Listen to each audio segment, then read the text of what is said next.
அனைவருக்கும் வணக்கம். நம்ம பின்னாடி இருக்கிற மரம் வந்து பார்த்திங்கன்னா மருத மரம். மருத மரத்தில் நிறைய வகைகள் இருக்குது. அதில் நம்ம என்ன மரம் வச்சுருக்கோம்னா பூ மருத மரம் வச்சுருக்கோம். மொத்தம் 3 செடி வச்சேன். 3 செடியில் வந்து 2 செடி வந்து பொழைச்சிக்கிச்சு. இப்போ 2 செடி வந்து மரமாக இருக்குது. 1 வந்து இறந்துருச்சு. பாருங்கள், இதை பற்றின முழு வீடியோ வந்து நம்ம சேனலில் போடுறேன், அதையும் பாருங்கள். மருத மரம், இதுதான் மருத மரம்.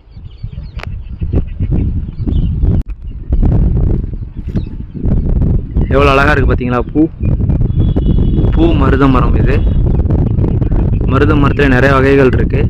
இதில் பூ மருத மரம்.